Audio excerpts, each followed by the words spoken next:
Assalamualaikum warahmatullahi wabarakatuh. Selamat berjumpa kembali dengan kami di kanal YouTube 1001 Ide. Pada video kali ini kita akan membahas mata pelajaran informatika kelas 7 sekolah menengah pertama atau Madrasah Sanawiyah, halaman 110 sampai dengan 111. Kurikulumnya adalah kurikulum Merdeka Belajar. Halaman ini termasuk ke dalam bab 4, yaitu sistem komputer, dan yang akan kita bahas adalah uraian dan isian singkat. Sebelum lanjut pada video pembahasan, kami mengucapkan terima kasih atas dukungannya terhadap perkembangan channel ini, yaitu dengan menekan tombol subscribe dan mengaktifkan tombol notifikasi untuk mendapatkan informasi terbaru dari channel ini. Silakan buka bukunya pada halaman 110, perhatikan pada bagian uraian.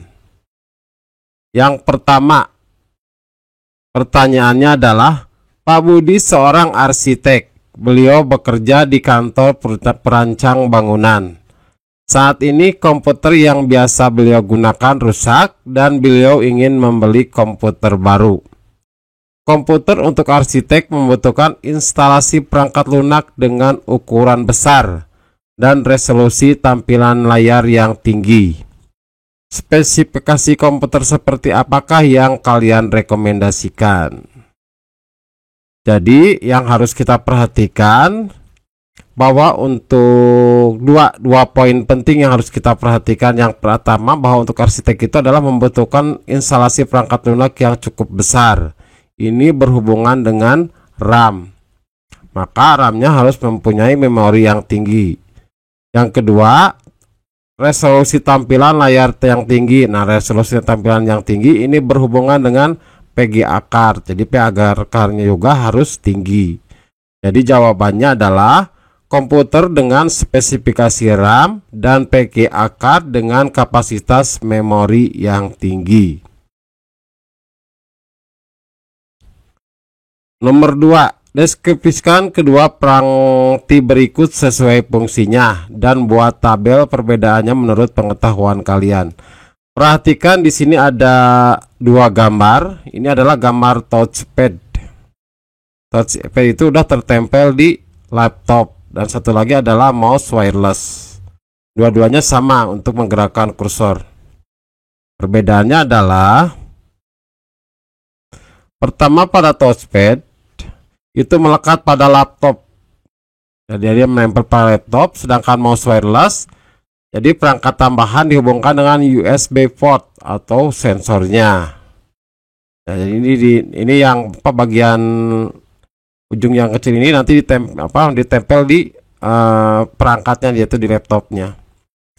Yang kedua, touchpad berupa sensor sentuh, sedangkan mousepad adalah sensor gerak. Jadi kalau untuk touchpad itu adalah tangan kita yang bergerak, jari-jari tangan kita yang bergerak. Sedangkan untuk yang mouse wireless ini adalah kita menggerakkan mouse-nya secara keseluruhan. Sehingga touchpad bersifat lebih praktis, sedangkan mouse wireless itu lebih presisi. Selanjutnya isian singkat soal nomor 3. Isilah konversi berikut ini. Perhatikan pada bilangan biner 00001. Maka bilangan desimalnya adalah, perhatikan caranya adalah 0 dikali 2 pangkat 4 ditambah 0 dikali 2 pangkat 3 ditambah 0 dikali 2 pangkat 4 tambah 0 dikali 2 pangkat 1 ditambah 1, karena ujungnya adalah 1 dikali 2 pangkat 0. Maka hasilnya adalah 1.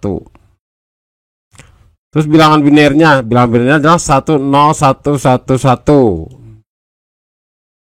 Maka bilangan desimalnya adalah, nanti dengan cara yang sama seperti cara di atas, maka kita dapat mengetahui bilangan desimalnya adalah 23.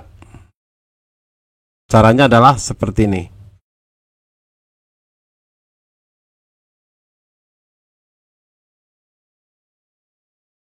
Selanjutnya pada bagian yang bertanda panah tanda panah ke atas, tanda panah ke bawah, tanda panah ke bawah, tanda panah ke bawah, tanda panah ke atas. Perhatikan ini adalah bilangan binernya, berarti 10001. Maka bilangan desimalnya adalah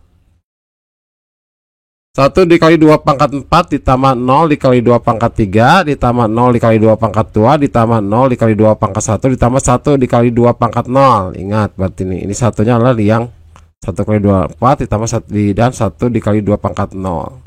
Maka hasilnya adalah 17. Selanjutnya bilangan desimalnya 100. Maka untuk mengetahui bagaimana bilangan binernya, maka bilangan desimal kita bikin konversi ke bilangan biner seperti ini. Untuk menghasilkan angka 100,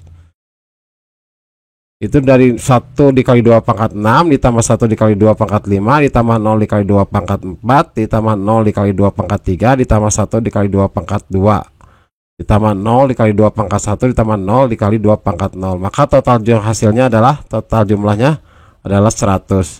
Sehingga bilangan binernya adalah 1 1 0 0 1 0 0. Nah, sekarang yang selanjutnya yaitu bilangan desimalnya adalah 12. Maka dengan cara yang sama seperti cara di atas, yaitu cara yang ini, maka kita dapat mengetahui bahwa komposisi untuk bilangan desimalnya supaya menghasilkan angka 12 adalah seperti ini. Sehingga bilangan binernya adalah 0 1 1 0 0. Jadi 0 1 1 0 0 atau bisa juga langsung 1 1 0 0.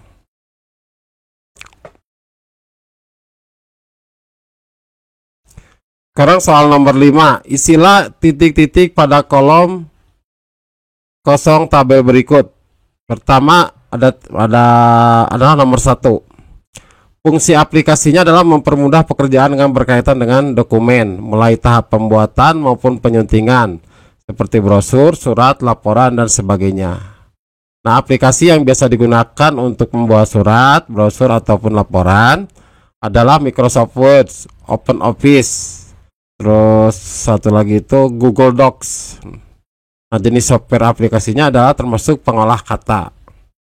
Biasanya yang umum orang memakai aplikasi ini.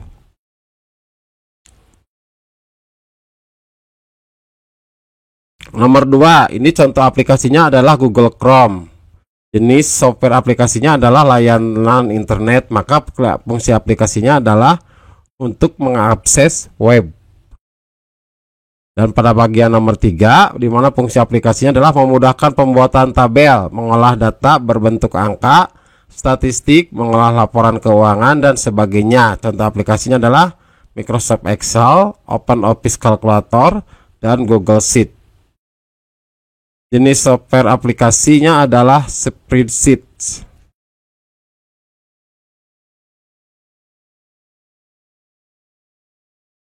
Selanjutnya nomor 4. Contoh aplikasinya adalah CorelDRAW. Di mana CorelDRAW itu fungsi aplikasinya adalah memudahkan pekerjaan mengolah gambar, foto, dan desain. Jadi jenis CorelDRAW ini termasuk jenis software aplikasi pengolah gambar, foto, dan desain. Yang kelima, contoh aplikasinya adalah Semadap. Semadap itu adalah berfungsi untuk mencegah komputer dari terinfeksi virus dan membuang virus dari komputer. Jadi bisa membuang virus dari komputer ataupun juga mencegah komputer terinfeksi oleh virus. Nah, jenis software aplikasinya itu termasuk ke dalam antivirus. Selanjutnya soal nomor 7. Perhatikan, isilah kotak kosong pada gambar berikut. Perhatikan gambarnya. Perhatikan yang bagian yang pertama ini. Ini adalah gambar dari keyboard. Selanjutnya ini adalah gambar dari speaker. Selanjutnya adalah kotak yang berwarna putih ini. Ini adalah touchpad. Touchpad itu yang untuk menggerakkan kursor. Yang gambar ini yang keempat adalah gambar dari headphone. Terus yang kelima ini adalah gambar dari layar monitor. Yang ketujuh di sini, nah di sini umumnya pada laptop-laptop yang jenis terbaru ini adalah tombol power untuk menyalakan ataupun mematikan dari laptop. Selanjutnya ini adalah pengisi baterai atau dengan istilahnya kabel charger. Dan yang terakhir ini adalah port USB atau LAN. Jadi di sini ada port, ada bagian-bagian. Nah, di sini itu adalah port USB ataupun juga di sini ada juga LAN. Demikianlah video pembahasan untuk informatika kelas 7 halaman 110 sampai dengan 111. Semoga video ini bermanfaat. Assalamualaikum warahmatullahi wabarakatuh.